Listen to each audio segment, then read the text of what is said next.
Welcome to another edition of Teach the Geek interviews. My name is Neil Thompson. I'm the founder of Teach the Geek. I work with technical professionals so they can present more effectively, especially in front of non-technical audiences.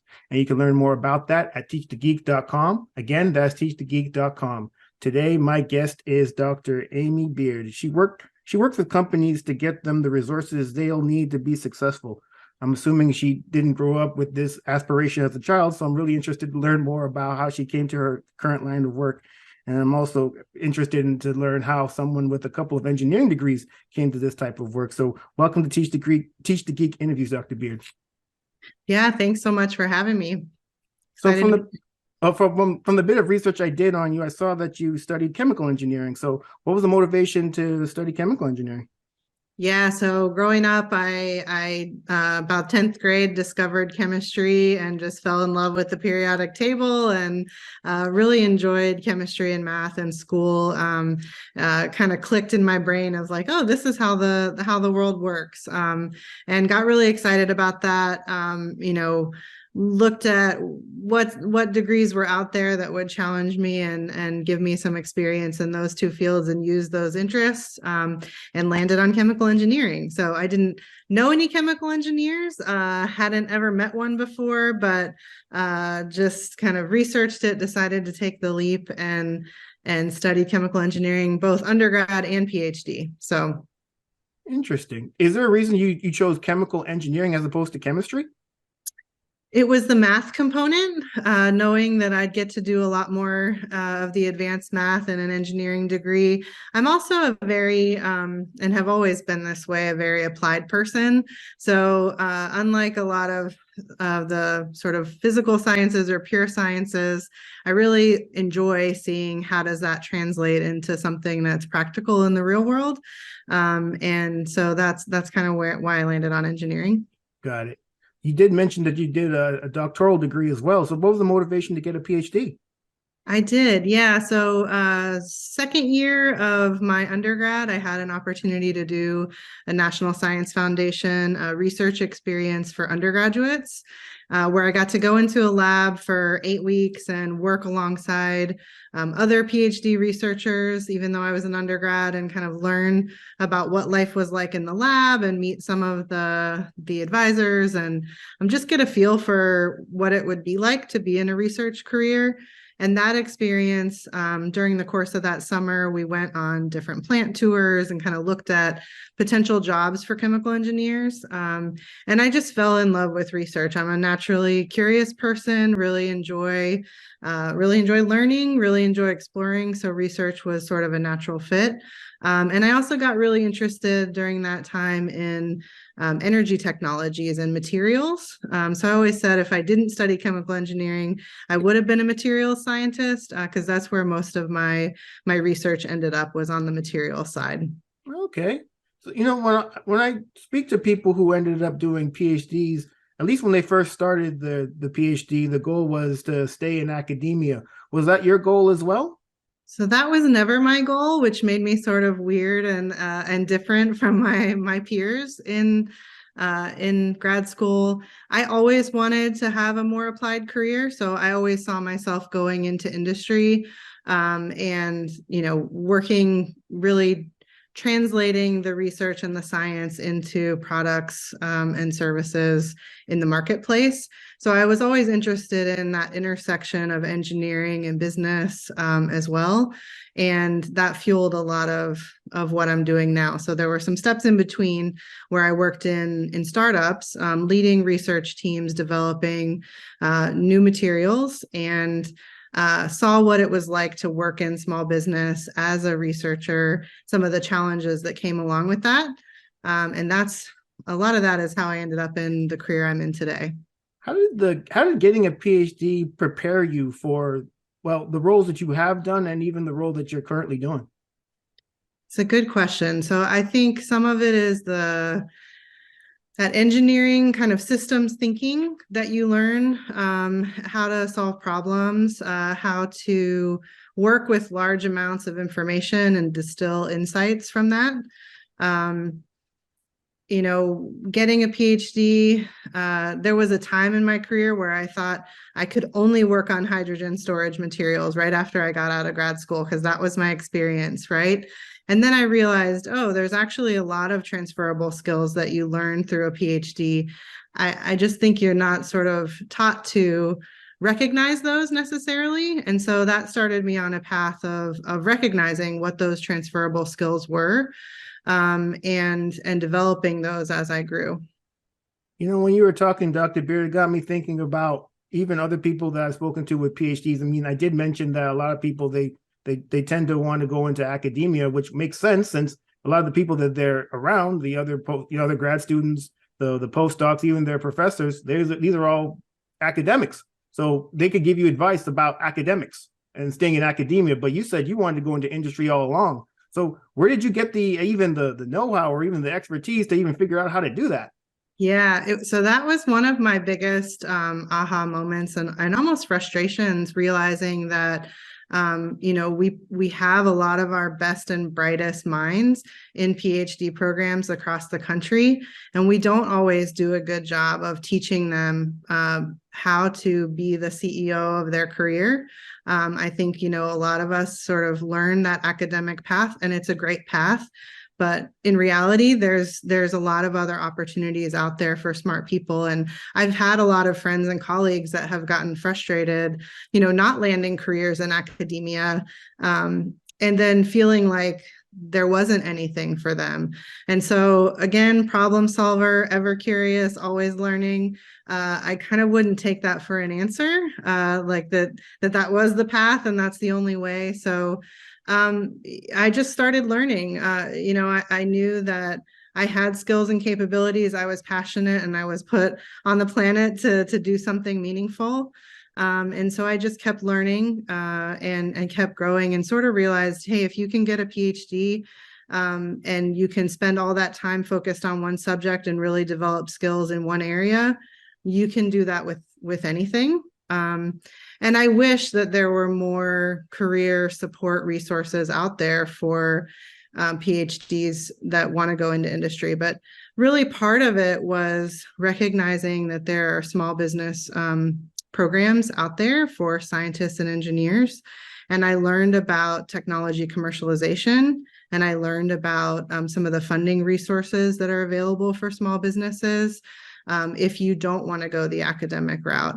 I also live in the Southeast, where turns out there's not a whole lot of chemical engineering plants. There are some, and a lot of chemical engineering type research. So wanted to stay in the Southeast, and kind of realized, hey, I'm going to have to translate these skills that I have in a new direction if I want to continue developing my career. So secured some of the small business innovative research funding that's out there to start the first company that I worked with a couple of other founders, and led the research and development team with some of that funding. So I just learned about the resources that were available and then applied them to what I wanted to do. Definitely not easy. And something that now every day I do in my current career, kind of helping support other scientists and researchers and innovators in getting funding for developing new products. You're absolutely right when you said that schools could do a better job of providing those resources to people who want to stay in academia. Although sometimes you think, why would they? They want you to stay in academia because they spent all this time training you to stay in academia. But then you also have to think that there aren't enough jobs to support all the people who get PhDs for them to stay in academia. So they got to go somewhere. And luckily for you, well, not even luckily, you would have found your way regardless. But you mentioned you had other colleagues that maybe even thought, why did I even go through all this? I wanted to stay in academia. There are no academic jobs, and I got this PhD. How long? Am I going to do a postdoc after? How long do I have to do the postdoc? I'm tired of being poor. I want to get a job. Get money already. Absolutely. I mean, I also see, as much as that's the case, I also see a growing trend in academic institutions supporting technology commercialization, and understanding those aspects. So for universities, they're sitting on all this intellectual property. And if you can find and cultivate that entrepreneurial mindset amongst PhDs and postdocs, it's actually an amazing opportunity for a postdoc that has some years of technical training to then translate that into building and supporting a company. And it's amazing because doing things like that can not just contribute to science and technology, but it contributes to new business in a region. It can grow and provide jobs for other scientists and engineers. And so there's value there. And I think increasingly universities are putting that in place.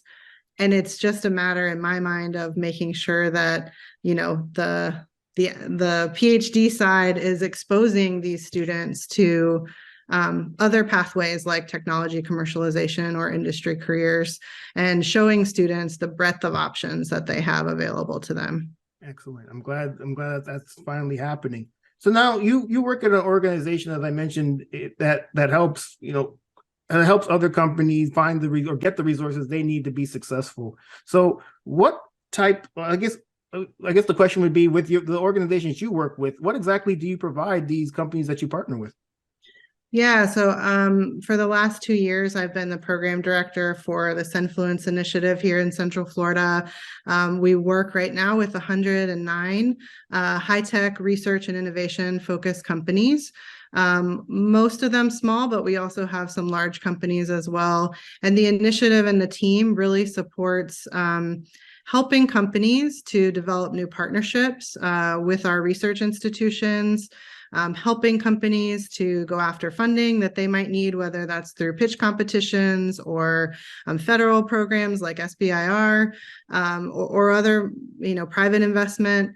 And we really help foster a culture of collaboration amongst the companies. So we have 4 industry sectors that we're focused on.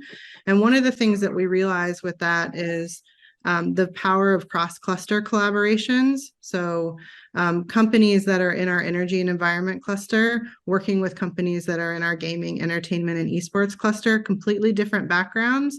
But when you put those together, the power of those skill sets coming together and what they can create is really awesome. And then it's an initiative that's supported by our local county government, Orange County, and it helps foster research and innovation in collaboration with the county. So looking at some of the challenges that the county has and some of the ways that they want to innovate, and then tapping into these innovative companies that we work with. So it's really a lot of community building, of skill building, education, teaching these companies that there are resources out there to support them, and helping them get connected so that they can continue to grow and flourish and thrive. Excellent. That's really great that there is an organization like yours around to even help these, especially the smaller companies who may have people in them that, who knows, maybe they came out of a PhD program and they're looking to build up a company with perhaps IP that they developed while they were in school. But then you have to figure out, now what? Okay, I have this IP, like, what do I do with it? And it's great that they have a resource like you to help them kind of figure out what to do. So that's great. Yeah. So we help them navigate the resources that are here. There's a lot of programs available for entrepreneurs. And a lot of times when you're an entrepreneur, especially if you're just starting out, you're really heads down focused, just trying to figure out, how to keep your company open and what to do next. And so we come alongside them and really support them as a kind of an extension of their team to get the resources they need and understand their market, make sure their team is well-rounded, make sure they have what they need to really be successful. When it comes, when you were talking, it just reminded me of a technical founder, when they found a company and now they need to pitch people, and maybe they're not the best at talking. I've never had to pitch a company, but I definitely was in a position where I had to give presentations working as an engineer in front of others. And it was not something I was all that good at first. In fact, I was quite terrible. But I knew that I had to get better at it because I didn't want to look like a loser. I didn't want to look like a fool every time I had to give a presentation in front of people. So when it comes to even your own journey, is speaking in front of people, public speaking or giving presentations something you've always been good at? And if not, what did you do to get better at it? Yeah, so it's not something I've always been good at. I still wouldn't tell you that I'm good at it. I'm learning as I am with many things, always learning and always practicing. I think the thing for me that helped me was recognizing that part of my role is advocating for these companies that I serve. And so when it wasn't about me and what I had to say, but it was really about sharing their message or sharing resources that could help them, that helped me think about it differently. And then recognizing too that when you have something, a powerful message to share or knowledge to share, it attracts like-minded people to you, and other people that are curious and interested and want to learn. And so I found it a valuable tool for that. I will say, I've in the last several years, I've done everything from videos to, online Zoom webinars to even getting on stage in front of large crowds. I always still have a little bit of a lump in my throat when I get up there. But it's really that remembering of there are people out there that need to hear your message. And I always sort of repeat to myself, like, if not you, then who? And if not now, then when? And so that gives me some of that courage that I need as an introvert and as an engineer, and to just go for it. And I've found that I get more and more comfortable the more I do it. And I think it helps too to prepare in advance, right? So prepare what you want to say, what those key messages are. It's something I coach companies on all the time. One message per slide. If you're giving a slideshow presentation, what do you want the audience to take away from that? And all of us as engineers and scientists we can go really deep on topics, but you can never get a chance to go deep on a topic if you don't start high level and get people excited about what you're doing and what you're working on. And I find that the depth comes later, and you can really hone in on what people are interested in. So I just remind people that are, especially technical people, to keep your message high level, be clear about your goals, and who your audience is, and one message per slide. One message per slide. When you were talking, it reminded me of what you said about when you have a message that's really important to share, you attract like-minded people. And in those instances, maybe there will be a little more forgiving about even the how you put together your presentation or how you present, especially in the case of the people that you're talking to, when these are people who are coming with smaller companies who want these resources. They may be thinking, I don't care how she presents it, as long as she says it's something that I need, I'm listening. Yeah, you're absolutely right. So a couple of thoughts on that, and I share this with entrepreneurs too. And I have lots of little mantras that help me. It's part of my development. But there's one that I learned early in my career, and it's only the people who get you deserve you. And that sometimes you're in a room where the people don't get you. And it happens with entrepreneurs all the time, where they're pitching, especially with our women and minority founders, they're pitching to a room that doesn't understand the problem that they're trying to solve, because the people in the room don't look like them and don't experience the world the same way that they experience the world. And so I teach them, don't get discouraged just because the audience doesn't understand your message. You might just be in the wrong room, but don't change your message just because someone doesn't understand it.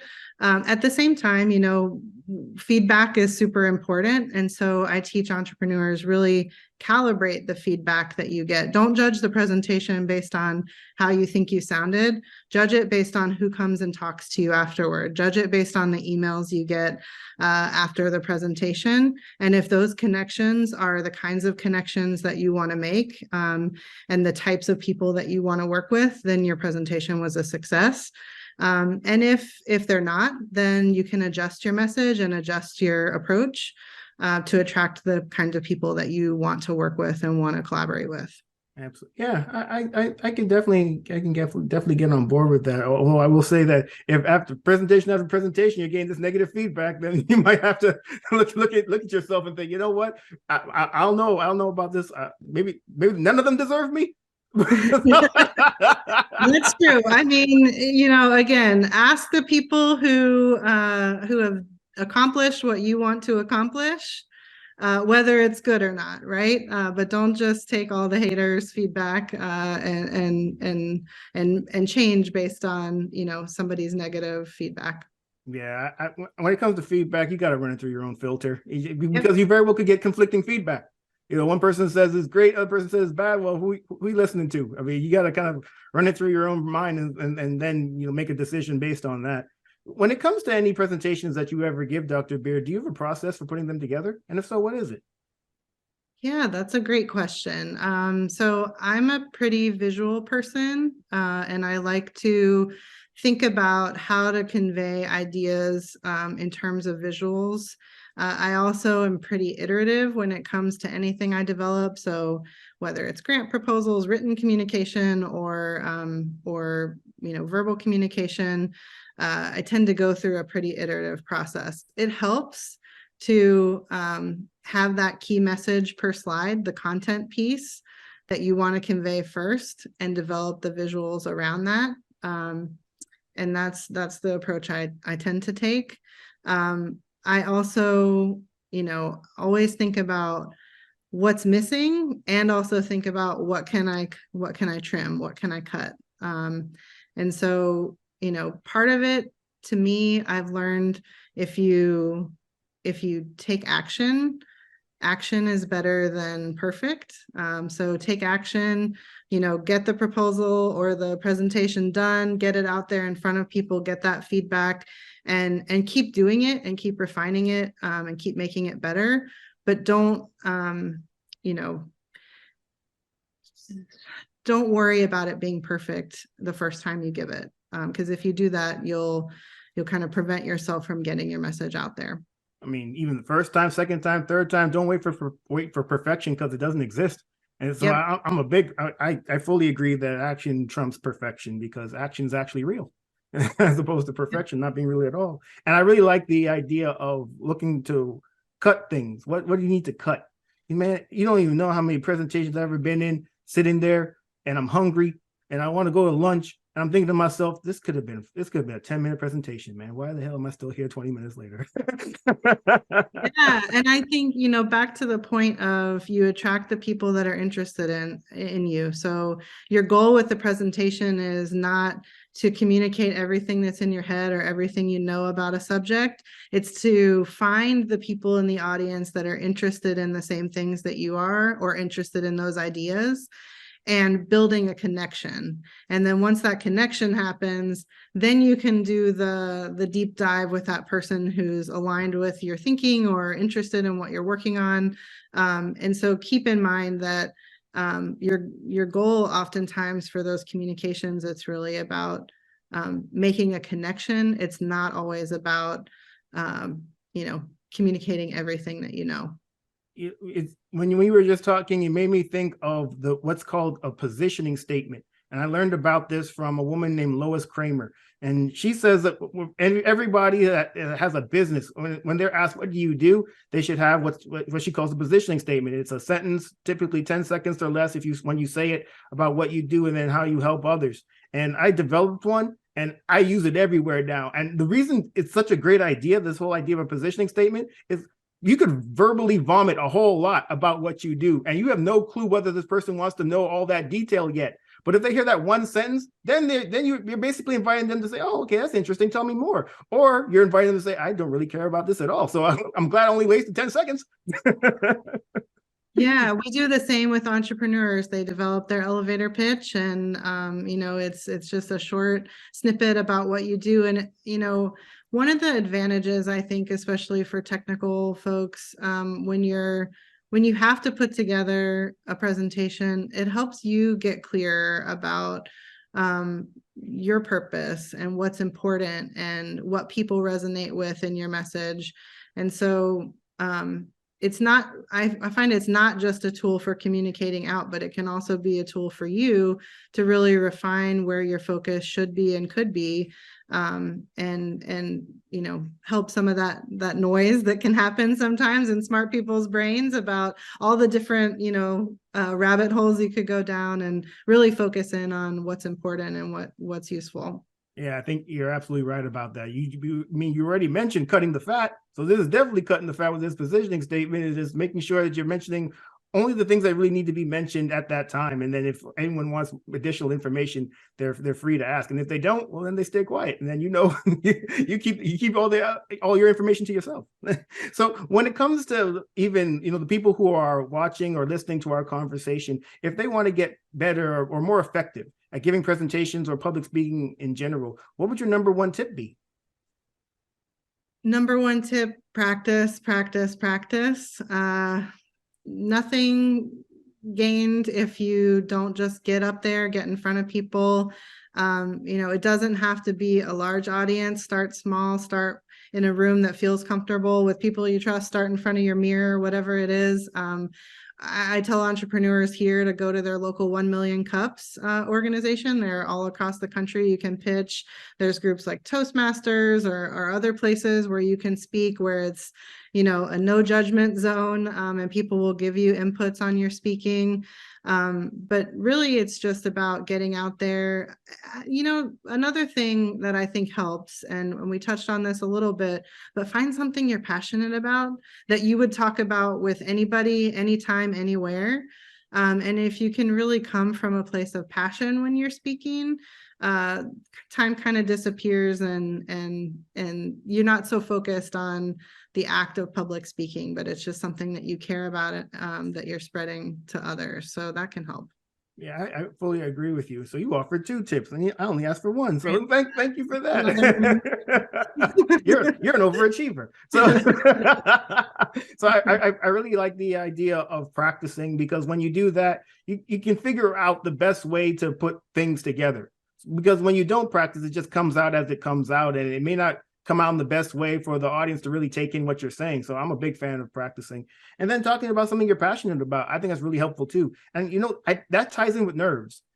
I fully believe that if you're not nervous before a presentation, then you probably are not passionate about it. You don't really care about the outcome. You're just up there to present whatever you have to present and then get out of there as quickly as possible. But when you're actually passionate about what you're talking about, it exudes from you. And then the other people who are listening, maybe they get more passionate about it too. And maybe there's something I actually should listen to. And maybe I should listen to this person. I don't see any downside to being passionate about giving presentations, or about what you're talking about, I should say. And you can be passionate about giving presentations too. What I don't know if there's too much. Well, I guess maybe there is such a thing as too much passion. Too much or too little of anything is not a great thing. But this has been a great conversation, Dr. Beaird. Thank you so much for being a guest. How can people get in touch with you? Yeah, I really enjoyed it. So get in touch with me. Best place is probably on LinkedIn. I'm on there, Amy Beaird. That's a good start. Would love to connect with others, and really appreciate you having me on today, and great conversation. Wonderful. Well, everyone, that marks the end of another edition of Teach the Geek Interviews. My name is Neil Thompson. I'm the founder of Teach the Geek, and you can learn more about it at teachthegeek.com. Again, that's teachthegeek.com. Until next time, take care and stay safe. Thanks, Dr. Beaird. Bye-bye.